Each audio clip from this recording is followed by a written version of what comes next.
Assalamualaikum warahmatullahi wabarakatuh. Alhamdulillahi rabbil alamin. Allahumma salli wa sallim wa barik ala sayyidina wa maulana Muhammadin wa ala alihi wa ashabihi ajma'in wa man tabi'ahum bi ihsan ila yaumiddin. Amma ba'd. Yang berbahagia dari kelas 6 rahimani wa rahimakumullah. Selamat malam atau selamat siang atau selamat pagi, tergantung kapan adik sekalian menyimak video ini.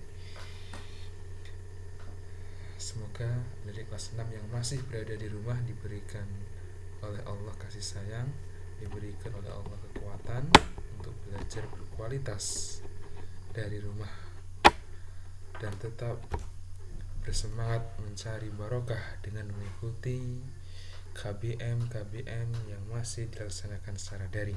Terkhusus Ustadz ucapkan selamat dan terima kasih atas kehadirannya menyimak di materi keempat, materi terakhir, kewirausahaan. Adik sekalian yang berbahagia, pada kesempatan yang berbahagia ini Ustadz ingin menyampaikan materi keempat, materi terakhir, yaitu persiapan menuju penugasan. Yaitu insyaallah penugasan di materi KWU, selain dari kehadiran, Ustadz menghendaki untuk menulis sebuah proposal, ya, proposal usaha, ya. Jadi pada kesempatan kali ini Ustadz ingin menyampaikan ya tentang materi proposal usaha. Proposal usaha itu bukan sekedar kemudian menulis sesuatu ya yang kemudian diajukan ke suatu instansi, bukan. Tapi proposal usaha adalah menulis ya beberapa hal ya yang mendasar ya, yang menurut ya dunia manajemen itu penting dalam dunia usaha ya, jika ingin menuju ke perusahaan dan sebagainya, atau istilah-istilah ya, penting yang perlu dimengerti itu sebenarnya kadang bisa dituliskan pula dalam proposal usaha. Meskipun tidak menulis proposal langsung action pun bisa. Nah, tapi usaha itu jika adik-adik ini di materi kelas 12 ya, ini diberikan materi tentang proposal usaha, yaitu tentang menuliskan hal-hal pokok yang perlu diketahui ya. Intinya itu hal pokok yang perlu diketahui dalam membangun suatu usaha, bukan sekedar kepengen ini kepengen itu, tapi intinya proposal itu melatih adik sekalian untuk mengetahui hal mendasar, hal-hal pokok yang penting untuk diketahui sebelum membuka usaha. Jadi untuk melatih mengetahui ya hal-hal prinsipal, hal-hal mendasar dalam menjalankan usaha. Oke, sebelum Ustadz mulai, Ustadz sebagai kenang-kenangan, monggo dari sekalian yang mau follow boleh di follow. Ini adalah diantara penggerak-penggerak Indonesia terkait dunia usaha, penggerak anti riba juga, seorang ustadz, banyak sekali pengaruh di Indonesia. Contohnya saja nomor 3 itu siapa itu? Randy Saputra atau RS ya. Beliau adalah Ketua Serikat Sedekah Nusantara, juga direksi Wardah yang memberikan beasiswa kepada salah satunya adalah Mualimin misalkan ya. Selain juga di kawasan besar Indonesia, beliau juga memberikan, Wardah juga memberikan beasiswa kepada santri-santri Mualimin, beasiswa full selama studi di Mualimin ya. Itu luar biasa, pengaruhnya luar biasa. Randy ini selaku direksi besar sekali keilmuannya. Beliau kalau bicara di jantakan kapasitasnya luar biasa sekali, dari keilmuan keagamaan, spiritual ya, sosial entrepreneur dan sebagainya, pemberdayaan, masya Allah. Bahkan kalau secara manajemen usaha, beliau bisa duduk di kemudian bicara di hadapan para karyawan BUMN dengan tarif yang sangat mahal, 15 sampai 25 juta. Tapi pengaruhnya bukan soal itu, pengaruhnya luar biasa. Jadi penggerak ya kemakmuran masjid di Indonesia, masya Allah. Beliau teladankan. Beliau juga masih tinggal di Kalimantan, tapi beliau juga menjabat di Masjid Sultan Saliman di Jakarta sebagai seorang ya yang diberi amanah untuk menjadi penggerak kemakmuran di sana, masya Allah. Ada ADWK Prayoga, masya Allah, cek sendiri ya di postingannya dan track recordnya, ratusan ribu orang menonton videonya di YouTube, masya Allah. Sabtu Sugiarto juga, masya Allah. Ibu Santosa, sama-sama tahu ya, masya Allah. Oke ya, itu kenang-kenangan. Mau yang mau di follow boleh di follow. Semoga mendapatkan hidayah, masya Allah. Next ya. Selanjutnya Ustadz ingin menyampaikan dalam proposal usaha itu ada yang pertama, nanti yang perlu ada adalah latar belakang ya. Jadi penting ini latar belakang kamu mendirikan usaha. Ini hanya formalitas ini. Kalau ini kan Ustadz mencontohkan adalah usaha roti bakar. Kalau roti bakar itu enggak yang besar sekalian, enggak. Roti bakar jangan disepelekan. Mulai dari hal sederhana, misalkan roti bakar. Di antara usaha-usaha yang Ustadz ingin contohkan, usaha yang tahan badai. Iya, usaha tahan badai itu yang dimanapun, kapanpun itu insya Allah roti bakar bisa tahan badai gitu ya. Kalau usaha roti bakar usahakan per bulan 3 juta keuntungan bersih. Kalau punya 10 cabang berapa? Jangan remehkan usaha-usaha kecil itu. Yang penting adalah take action. Anda bisa usaha apa? Bahagialah mendapatkan cuan pertama sekali lagi. Selain dari orang tua, dari beasiswa, tapi kebahagiaan Anda bisa mencari maisha dari dini ya, sejak muda kemudian berdaya. Latar belakang monggo bisa berikan latar belakang yang latar belakangi ya Anda memilih usaha itu.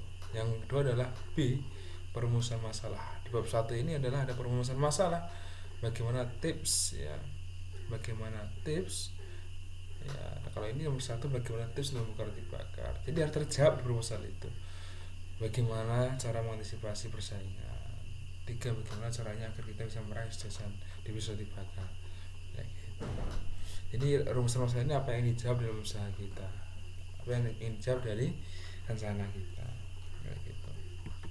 Berikut adalah visi dan misi usaha. Ini penting ya, monggo visi misi usaha kita. Kalau bisa ada visi rohani, ada visi yang besar ya, tidak sekedar kebahagiaan dunia tapi ada visi akhirat. Ingin apa? Oh, ingin punya 1000 apa misalkan outlet atau berapa ratus outlet, ingin buat panti asuhan dari kekuatan usaha, kekuatan ekonomi. Masya Allah, itu tujuannya. Masya Allah, tujuan usaha apa, tujuannya apa itu ya. Boleh juga tujuan itu ya dituliskan untuk menjawab rumusan masalah. Ini masih boleh nih saya arahkan kalau mau dianggap ya untuk menjawab rumusan masalah boleh. Jadi kalau rumusan masalahnya 3, tujuannya 3 boleh ya. Tujuan dipahami sebagai menjawab rumusan masalah boleh. Jadi, misalkan bagaimana tips untuk membuka usaha roti bakar yang baik dan benar serta tidak merugi.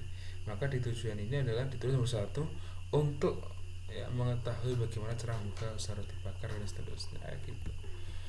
Nah, oke, yang ke adalah manfaat usaha. Manfaat usahamu apa di bidang ekonomi, bagi pemilik juga, bagi masyarakat tentunya. Apa kira-kira? Oh, untuk memenuhi kebutuhan makanan yang khas, higienis ya, yang higienis tentunya harapannya adalah seperti itu.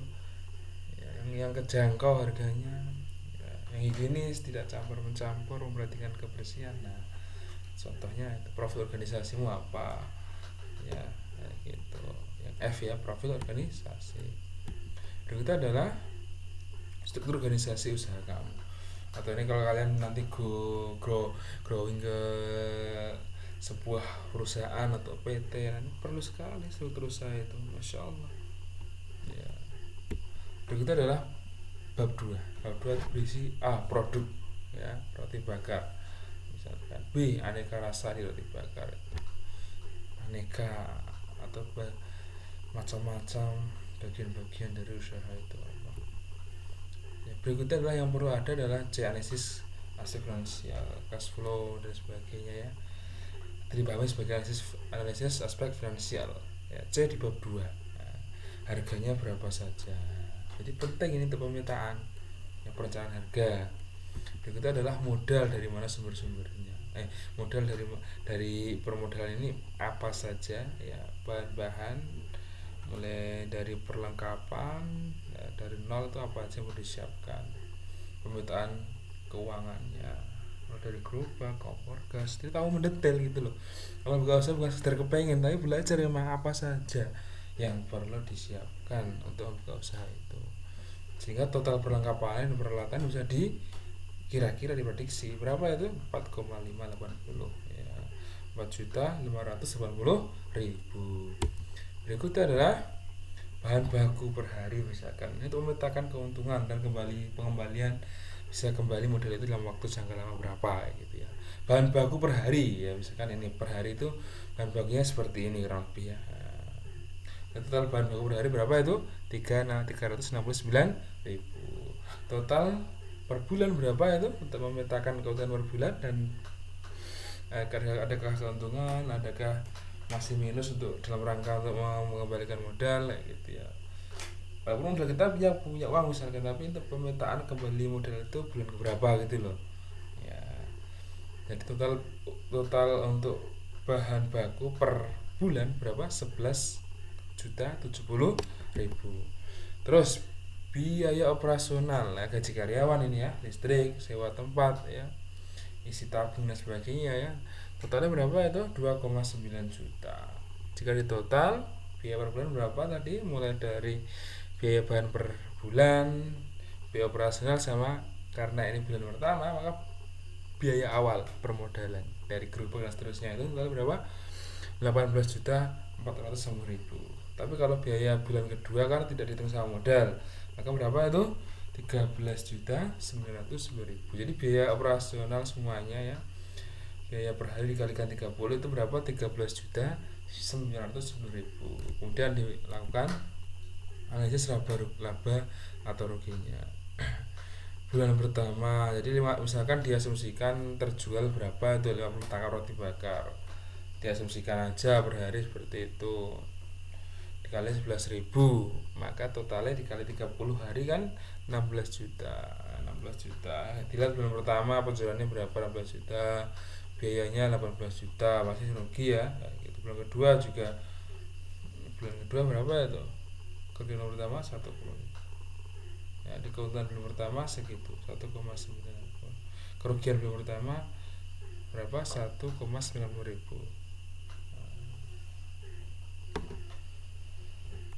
Terus baru nanti kelihatan keuntungan ya, penjualan ketiga, penjualan kedua itu baru untung berapa itu? Penjualan kedua itu keuntungannya 580.000, baru bisa untung bulan kedua 580.000, karena dihitung sama hitung-hitungannya modal itu balik kayak gitu. Bulan ketiga sudah mulai kelihatan nih keuntungannya berapa itu? 23.50.000. Baik, selanjutnya bab 3 ini penting, analisis SWOT ya. SWOT itu nanti terbagi menjadi 4 ya. SWOT ya. Faktor internal strike, kekuatan ya. Yang A ini faktor internal, kekuatan. Apa kekuatan dari produk usaha yang kita pilih ini? Ya, tidak memerlukan banyak waktu dan penyajiannya cepat, harga terjangkau semua kalangan baik di desa maupun kota. Oke, masuk semuanya. Rasa lebih nikmat dan gurih ya, banyak jenis rasa, banyak mudah didapatkan ya, banyak mudah didapatkan. Mau kulaan di mana rotinya banyak di beberapa tempat tuh, banyak sekali. Ini usaha yang mudah sebenarnya. Jadi cari apa keuntungan ya, strike, kekuatan di internal usaha kamu itu apa, temukan itu, kekuatan promosi dan kekuatan keyakinan. Yang berikutnya adalah weakness, kelemahan ya. Memang ya tidak dipungkiri, semakin sedikit kelemahannya semakin insya Allah semoga dimudahkan Allah untuk growing ya. Apabila tempatnya kurang ramai ya jelas maka pilih yang ramai untuk mengantisipasi ini ya. Kurangnya dipahami sebagai suatu hal yang diantisipasi untuk mendapatkan hasil terbaik ya. Jadi apabila tempatnya kurang ramai ya resiko, maka harus pandai-pandai untuk memilih tempat terlebih dahulu, survei lokasi ya, cek jalan-jalan ya gitu ya. Kemudian jika harga sembako naik ya otomatis naik ya, kayak gitu ya. Next, yang bab 3 ini ada internal ada eksternal. Eksternal itu ya opportunities ataupun yang kedua adalah threats ya, peluang dan kesempatan. Nah, peluangnya apa di usaha ini? Ya tentu sebagai makanan pengganti makan pokok ya. Kalau marki atau bikin kenyang ya, pemasaran cukup mudah. Roti bakar itu mudah sekali ya, bisa dibeli dari manapun boleh pemasarannya ya. Di pinggir jalan pun asalkan rupanya bagus, ada banner tegaknya atau apa, itu mudah dipahami zaman sekarang. Nambah rasa baru yang kira-kira menarik, masih mungkin dan potensi itu masya Allah, seperti durian dan sebagainya, bisa dinikmati oleh semua usia ya. Ini hebatnya kan kayak gitu, beda sama makan tertentu yang tidak bisa dimakan balita gitu misalkan ya. Nanti anak kecil pun bisa makan roti bakar umur 2 tahun itu kan, semuanya sampai orang tua gitu ya. Nenek kakek semua bisa. Yang itu adalah threats, ancaman. Nah, ini ancamannya, maka pentingnya adalah kreativitas di sini. Ancamannya bisa banyak karena banyak pesaing. Ya. Itu ancaman itu ya pesaing itu banyak roti bakar itu. Maka ya itu jadikan kekuatan untuk kemudian dipahami, oh antisipasinya gimana. Itu. Baik, keempat, analisis pasar dan pemasaran juga penting. Dalam berwirausaha kita harus mengerti analisis pasar dan pemasaran.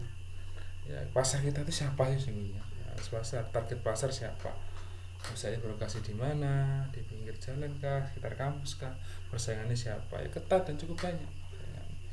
Dasar membelinya misalkan semua kalau masyarakat, ya maka desa, kota, di kota pun dari usia kecil dewasa semuanya, mahasiswa semuanya, anak sekolah bisa.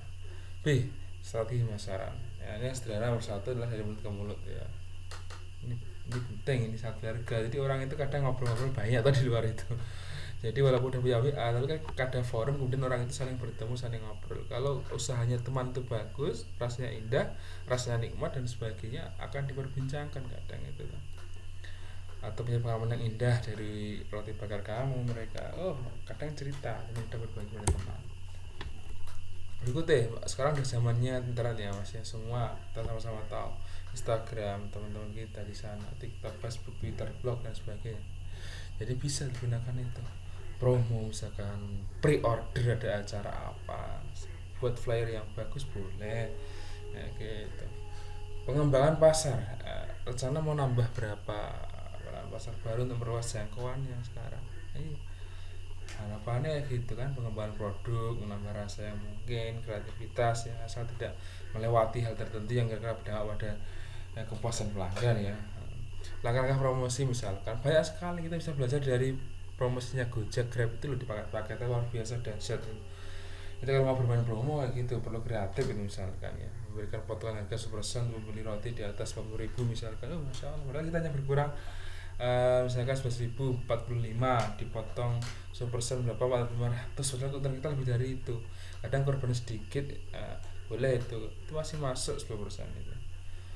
Jadi kenal besar atau belanja roti di atas 60.000 misalkan, semakin menarik kalau ada potongan-potongan besar kayak gitu itu.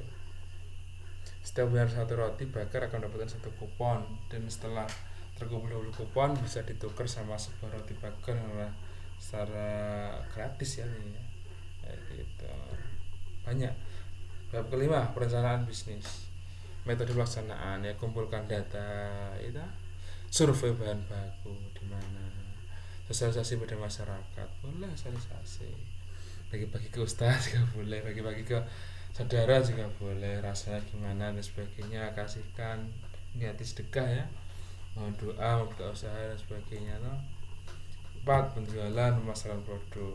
Setelah selesai segala aktivitas misalkan ya, kapan penjualan itu dilakukan,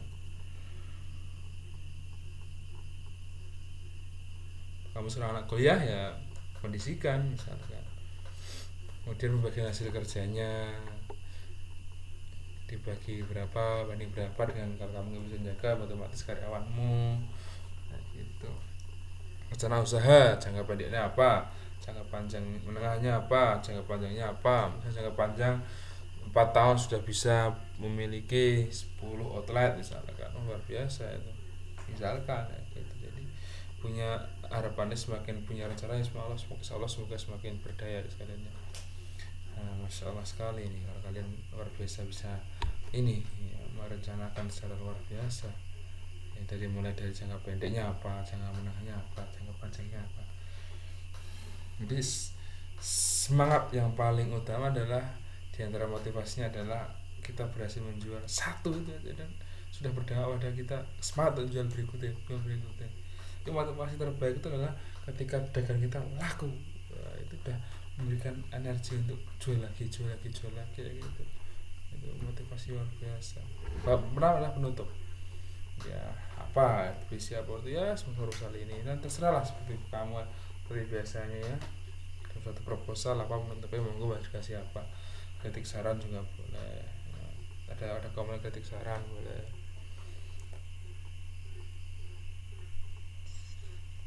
Udah kesempatan yang baik ini di materi keempat ini ya, ini penutup ya Mas ya.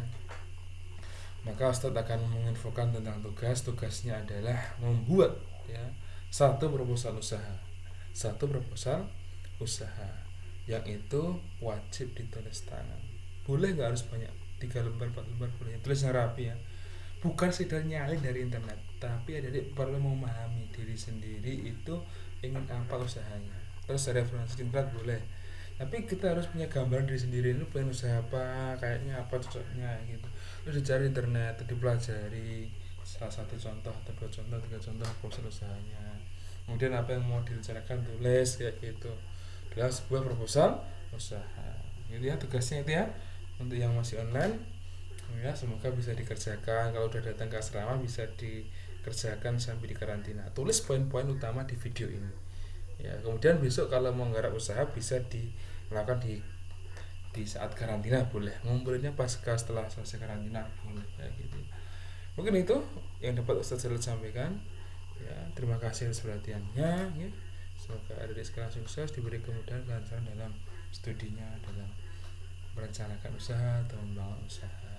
Semoga diindahkan cita-citanya, amin ya rabbal alamin. Terima kasih sekali lagi, mohon maaf jika ada kekurangan. Setahiri bila hidayah wa taufik. Assalamualaikum warahmatullahi wabarakatuh.